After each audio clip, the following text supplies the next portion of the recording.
Orange alert ಇದೆ ರೀ ನಮ್ದು, ಅಂದರೆ ರೆಡ್ ಅಲರ್ಟ್ ಬಿಟ್ಟರೆ ಆರೆಂಜ್ ಅಲರ್ಟ್ ಹೆವಿ ರೇನ್ ಆಗೋ ಚಾನ್ಸಸ್ ಇದೆ. ಬಳ್ಳಾರಿ ಇರ್ಬೋದು ಅಥವಾ ಘಟಪ್ರಭಾ ಕ್ಯಾಚ್ಮೆಂಟ್ ಏರಿಯಾದಲ್ಲಿ ಇರ್ಬೋದು ರೀ. ಸೊ ಅದಕ್ಕೆ ಇವತ್ತಿನ ನಾವು ಬೆಳಗ್ಗೆದು ಲೆವೆಲ್ ನೋಡಿದರೆ ಇದು 43,000 ಕ್ಯೂಸೆಕ್ಸ್ ಇದೆ ಲೋಳ್ಸೂರು ಬ್ರಿಡ್ಜಿಗೆ. ಸೊ ಹಿಂಗೆ ಏನಾದರೂ ಮತ್ತೆ ರೇನ್ ಬಂದಂತ ಕೊಟ್ಟರೆ ಮತ್ತೆ ಆಗುವಂಥ ಚಾನ್ಸಸ್ ಇದೆ. ಅದಕ್ಕೆ ಏನೋ ಮುನ್ನೆಚ್ಚರಿಕೆ ಕ್ರಮವಾಗಿ ನಮ್ಮ ಏನು ಇಂಜಿನಿಯರ್ಸ್ ಇರ್ತಿಲ್ಲ ಅವರು ಮೇಲಾಧಿಕಾರಿಗಳು ತಿಳಿಸ್ತಾರೆ. ಆಗ ಆಲ್ರೆಡಿ ನಾವೆಲ್ಲ ನಮ್ಮ ಡಿಸ್ಟ್ರಿಕ್ಟ್ ಮಿನಿಸ್ಟ್ರಿ ಟೀಮ್ ಇರ್ಬೋದು ಮತ್ತು NSF ಟೀಮ್ ಇರ್ಬೋದು ಎಲ್ಲ ಸೇರಿ ಮತ್ತು ನಮ್ಮ ಪೊಲೀಸ್ ಎಲ್ಲರೂ ಬಂದಿದ್ದೀವಿ. ಸೊ ಏನಂತಂದರೆ ಯಾವುದೇ ರೀತಿಯಿಂದ ಅನಾಹುತ ಆಗದ ರೀತಿಯಲ್ಲಿ ನಾವು ನೋಡ್ಕೋಬೇಕಾಗ್ತಿತ್ತು ರೀ. ಅದಕ್ಕೆ ಯಾವುದೇ ರೀತಿಯ ಮೂಮೆಂಟ್ ಇಲ್ಲ, ಪಬ್ಲಿಕ್ ಮೂಮೆಂಟು ಮಾಡಲ್ಲ ನಾವು. ಸೊ ಬಂದು ಒಂದು ಸರಿ ಇವನ್ ನಮ್ಮ DC ಸರು ಬಂದು ವಿಸಿಟ್ ಮಾಡಿ, ಇವನ್ ಇವರ ಹೈಯರ್ ಆಫೀಸರ್ ಬಂದು ವಿಸಿಟ್ ಮಾಡಿ ಏನು ಅಸೆಸ್ ಮಾಡ್ತಾರೆ ಅದರ ಮೇಲೆ ನೆಕ್ಸ್ಟ್ ಇರ್ತಾರೆ.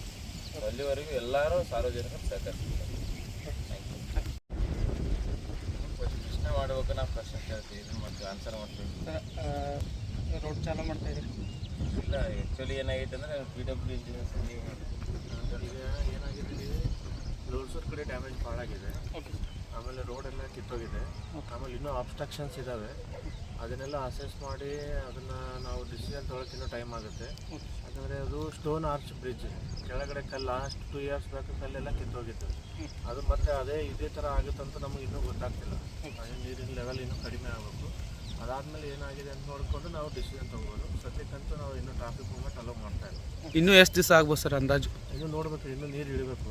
ಇಳಿದ ಮೇಲೆ ನಾವು ಡಿಸಿಷನ್ ತೊಗೋಬೋದು.